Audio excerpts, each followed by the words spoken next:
Welcome to the Whisper News channel. The General Staff of the Ukrainian Armed Forces reported that there were intense clashes and 27 clashes between the Ukrainian and Russian forces on the Kupiansk, Lyman, Bakhmut, Avdiivka and Marinka fronts. According to the report, Russia launched missile attacks on Ukraine using 17 cruise missiles and 2 ballistic missiles. 9 of the cruise missiles were destroyed by air defense forces and Air Force vehicles. At the same time, Russia carried out 26 airstrikes on the positions of the Ukrainian troops and 35 attacks from multiple launch rocket systems. The report highlights that Russia has concentrated its main efforts on the fronts of Kupiansk, Lyman, Bakhmut, Avdiivka and Marinka. There were no significant changes on the Volyn and Polisia fronts, and there were no signs of forming any assault groups. Some units of the Belarusian armed forces are deployed in areas bordering Ukraine, the report said. Russia maintained its military presence on the Syvershchina and Slobozhenshchina fronts and conducted an airstrike near Pavlivka, Sumy Oblast. On the Lyman front, Russia conducted unsuccessful offensive operations in the Torsk region, Donetsk Oblast. Russia carried out an airstrike near the Serebryanka forest in Donetsk Oblast. Artillery fire was carried out in Nevsky, Bilohorivka, Luhansk Oblast and Torsk, Verkhnokamiansky, Spern and Donetsk Oblast regions. On the Bakhmut front, under heavy Russian artillery fire, the Ukrainian defenders successfully repelled the attacks in the Donetsk Oblast regions to the northeast of Bodanivka, Klishchivka and Orakovo-Vasilivka. More than 10 districts in Donetsk Oblast, including Bodanivka, Ivanivsky, Druzhba and New York, came under Russian artillery attacks. On the Avdiivka front, the Ukrainian defenders successfully repelled the attacks of the Russian troops near Avdiivka and Nevelski under Russian air and artillery fire. At the same time, Russia launched artillery attacks on its troops in more than 10 regions, mainly in Avdiivka, Kurlivka and Nevelski in the Donetsk Oblast. Finally, it was noted in the report that the Ukrainian Defense Forces carried out offensive operations on the Melitopol and Berdyansk fronts, took positions in the reclaimed lands, damaged the detected Russian targets with artillery fire, and applied warfare measures to the battery. During the day, the Air Force carried out 3 attacks on areas where Russian personnel, weapons and military equipment were concentrated. In addition, the Ukrainian defenders destroyed 4 tactical reconnaissance UAVs, while the rocket forces and artillery units hit a concentration of Russian manpower, weapons and military equipment during the day, 5 artillery systems at the firing positions, a command center, an air defense system, and an enemy electronic warfare station. U.S.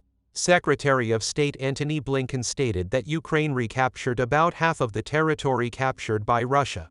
In an interview with CNN, Blinken emphasized that Russia has already lost the war in Ukraine that started in February 2022.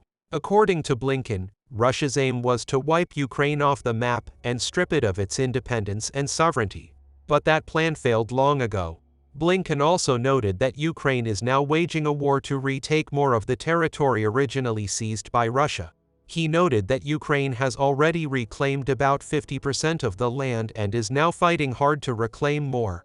He also underlined that Ukraine's counterattack against Russia may take several months, noting that the counterattack is still in its infancy and the situation is challenging.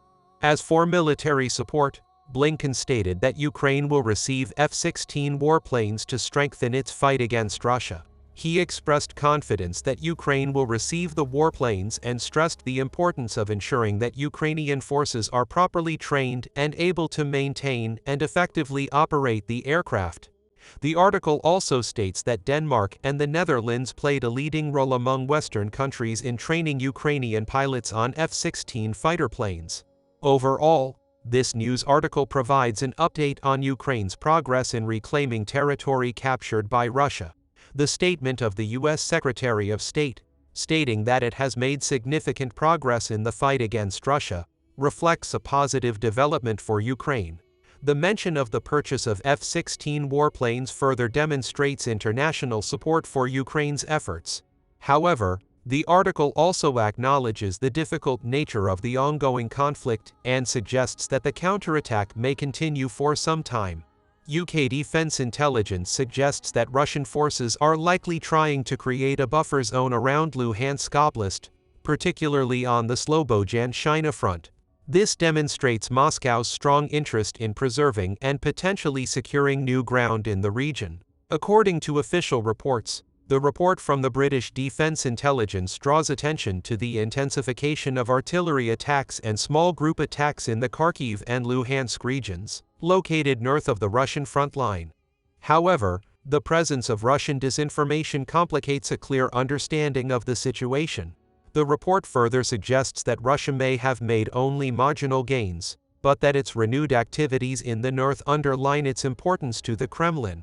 Simultaneously, Russian forces are facing significant pressure in the southern Zaporizhia region. According to the UK Ministry of Defense, Russia's Western Forces Group is likely trying to return to the Oskol River to create a buffer zone around Luhansk Oblast. This property is considered one of the main targets of Russia in the ongoing war. This news highlights the targets and strategic moves of the Russian forces in Ukraine.